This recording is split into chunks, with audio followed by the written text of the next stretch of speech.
Assalamu alaikum, avec vous Madame Derka Yurkia. Dans cette vidéo, on va parler des paradigmes de programmation. Donc, c'est une notion que tout informaticien développeur doit connaître et découvrir. Donc, c'est quoi le mot paradigme de programmation? Donc, un paradigme de programmation est l'ensemble des différentes formes des langages de programmation. Donc, on sait que pour mettre en œuvre une conception d'une application informatique, on doit utiliser un langage de programmation pour pouvoir l'implémenter et avoir des résultats, bien les solutions. Donc, on sait qu'il y a beaucoup de langages de programmation. Donc, la notion de paradigme de programmation englobe ces différentes formes des différents langages de programmation qui existent. Donc, quelle que soit votre expérience en développement informatique, votre façon de coder ou bien d'implémenter ou bien de programmer suit un paradigme de programmation. Quel que soit votre niveau d'expérience en tant que développeur, votre façon de coder suit un paradigme de programmation. Certains langages imposent un paradigme comme le C++ qui impose la programmation orientée-objet. Ou bien il y a le Lisp qui impose la programmation fonctionnelle. Tandis que d'autres langages comme le PHP ou bien le JavaScript sont plus permissifs et vous laissent dérouler votre code comme bon vous semble. Donc vous voyez que il y a différentes formes de langage de programmation.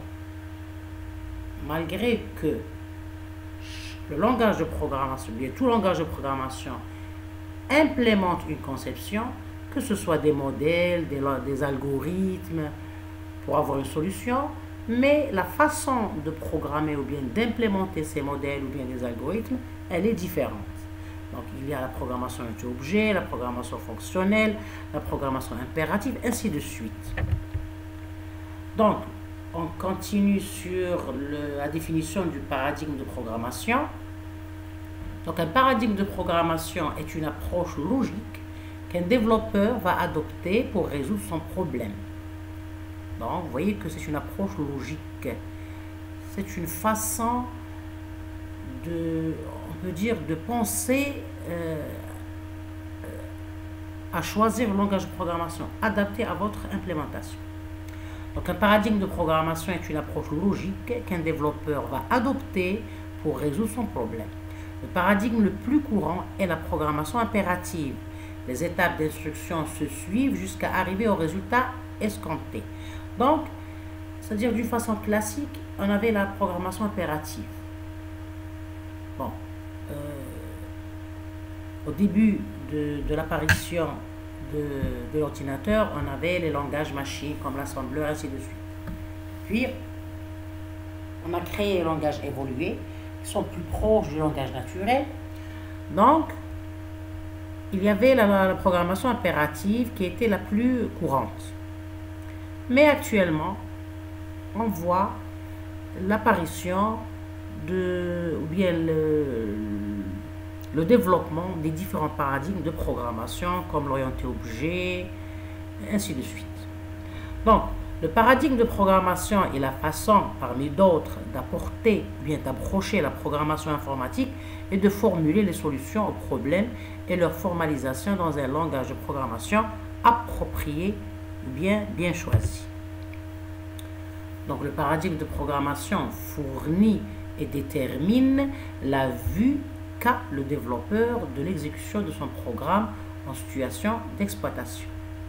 Par exemple, en programmation orientée-objet, les développeurs peuvent considérer le programme comme une collection d'objets en interaction, tandis qu'en programmation fonctionnelle, un programme peut être vu comme une suite d'évaluation des fonctions sans leurs états.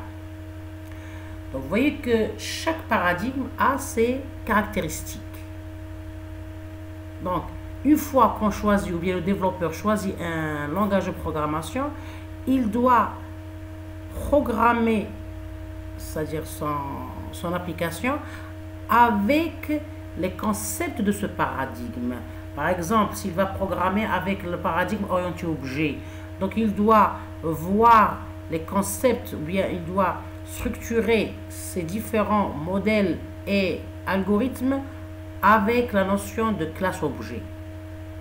S'il veut utiliser un langage de programmation fonctionnelle, il doit penser à créer des fonctions et leur évaluation. Ainsi de suite.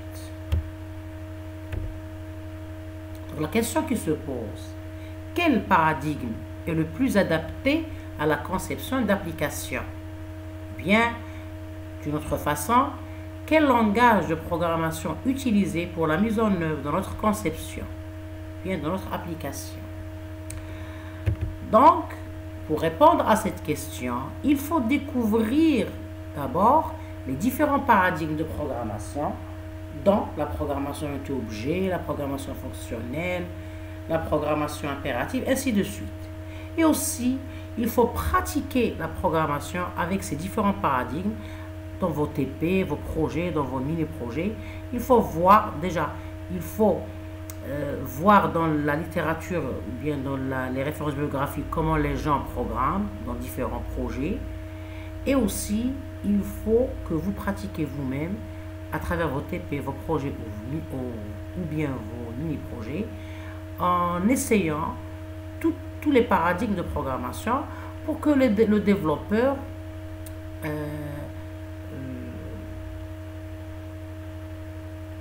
aura une certaine logique dans le choix du paradigme à utiliser dans son développement informatique. Donc ce tableau récapitulatif nous donne une comparaison des différents paradigmes de programmation d'une façon globale. Donc globalement, je vais considérer la programmation impérative, c'est-à-dire il y a 4 paradigmes de programmation: la programmation impérative, la programmation fonctionnelle, la programmation déclarative ou bien la programmation orientée objet. Donc, je vais faire cette comparaison en considérant les paramètres. Premièrement, le premier paramètre, la structure du programme dans chaque paradigme. Deuxièmement, comment se fait l'exécution du programme vis-à-vis de chaque paradigme. Troisièmement, le style d'exécution. Et puis, des exemples des langages pour chaque paradigme. Donc, premièrement, pour la programmation impérative, le programme est structuré sous la forme d'un ensemble d'actions ou d'instructions séquentielles. Bien. Comment se fait l'exécution du programme impératif? Il faut exécuter les instructions et modifier l'état des variables. Le style du programme impératif, il fait ça. Donc, c'est un ensemble d'instructions pour dire, c'est-à-dire que le programme, à travers le programme, c'est-à-dire il demande à la machine de faire ça. Ok? Des exemples de langage impératif, il y a le langage C et le langage Pascal. Maintenant, le deuxième type de paradigme, c'est la programmation fonctionnelle. Donc, la structure du programme est une fonction ou un ensemble de fonctions. Comment se fait l'exécution d'un langage fonctionnel? C'est par l'évaluation de la fonction avec des paramètres ou des arguments qui sont passés dans la fonction. Le style de l'exécution, on évalue ça, évaluer la fonction, donc évaluer ce programme. Donc, l'action c'est évalue ça, ou bien évalue la fonction. Les exemples de langage fonctionnel, il y a le Lisp, le CHIM et le Camel. Maintenant, troisième paradigme de programmation est la programmation déclarative. Donc, la structure du programme, c'est un ensemble de faits et de règles.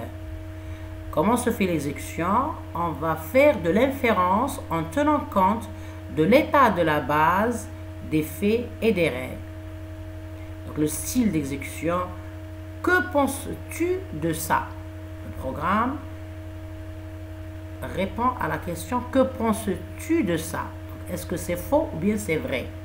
False ou true. Ok? Des exemples de langage déclaratif, il y a le prologue, le C-prologue, ainsi de suite. Le quatrième paradigme de programmation est la programmation orientée objet.